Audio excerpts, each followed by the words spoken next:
Good morning, students. In previous video I will discuss the what is the direct variation. In this video we will discuss the problem based on indirect variation. So we know that quantity x1 y1 x1 x2 x3 xn and y1 y2 y1 are in direct variation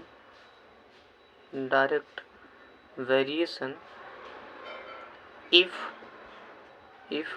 x1 by y1 x2 by y2 x3 by y3 xn by y1 is equal to k. That is, the quantity x1 x2 xn and y1 y2 yn are called indirect variation if x1 by y1 and x2 by y2 is equal to x3 by y3 is equal to xn by y1. ये हमेशा एक fixed ratio में, यानी इनकी value हमेशा एक fixed value आए तो हम बोलेंगे ये किस में है, डायरेक्ट वेरिएशन में है.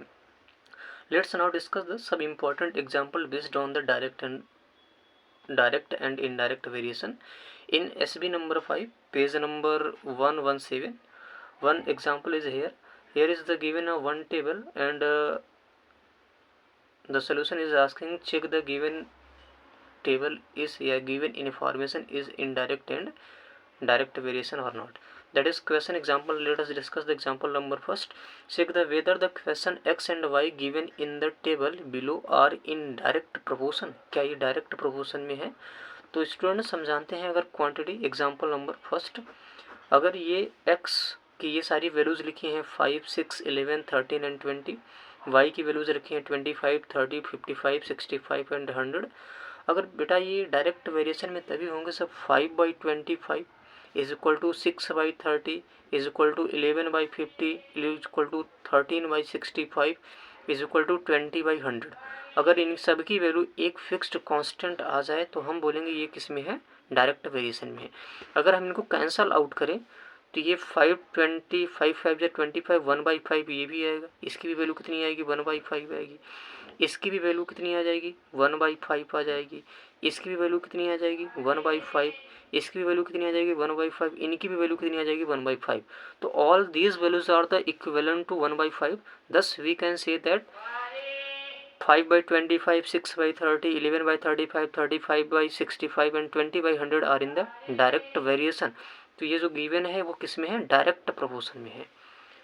क्लियर, ये डायरेक्ट प्रोपोर्शन में है. Let's now discuss the example number 2. Example number 2, find the values of p and q if x and y are in direct variation. अगर x और y डायरेक्ट वेरिएशन में है तो आप p और q की वैल्यू बताइए. Table is given. x की वैल्यू है 4, 6, p एंड 21. y की वैल्यूज हैं 28, 42, 30, 63 एंड q.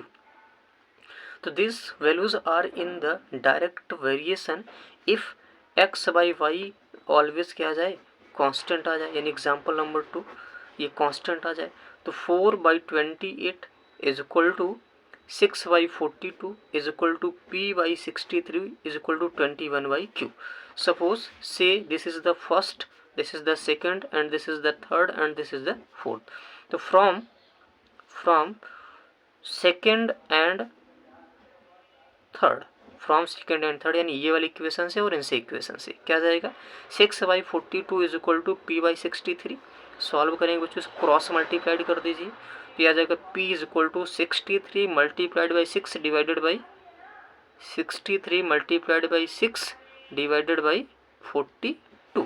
तो p की वैल्यू 6 7 जा 42, 7 9 जा 63. तो p की वैल्यू कितनी आ जाएगी, 9. p की वैल्यू कितनी आ जाएगी, 9. नाउ तो इसको आप सॉल्व करेंगे तो p की वैल्यू कितनी आ जाएगी, 9 आ जाएगी.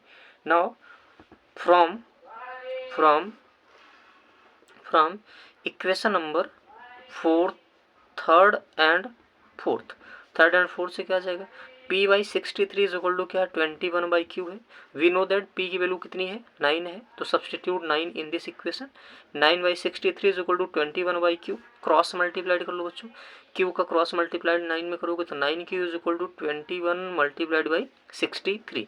तो q की वैल्यू कितनी आ जाएगी, 21 मल्टीप्लाइड बाई 63 डिवाइडेड बाई 9. 9 4 जा 7 9 जा 63 और 7 21 जा 7 1 जा 7 7 2 जा 14, यानी क्यू की वैल्यू कितनी आ जाएगी 147। तो फाइनली पी की वैल्यू कितनी आ जाएगी 9 एंड क्यू की वैल्यू कितनी आ जाएगी 147। This is the solution of example number 1 and example number 2। Now let's discuss the example number 3. Example number 3 is here. A car is moving at the uniform speed. Example number 3 is here. A car is moving at the uniform speed, covers 300 km in 5 hours. How far does it travel in 3 hours? एक car है जो uniform speed से 300 kilometre को 5 minute में travel कर रही है, तो वो 3 आवर्स में कितना ट्रेवल करेगी। तो इस क्वेश्चन को हम 2 मेथड से कर सकते हैं।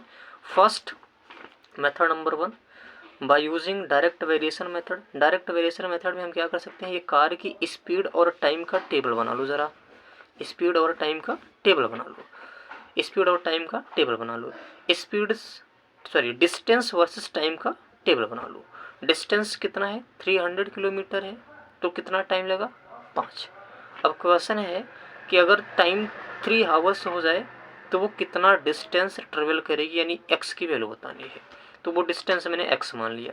तो bye using direct proportion, bye using direct proportion, bye using direct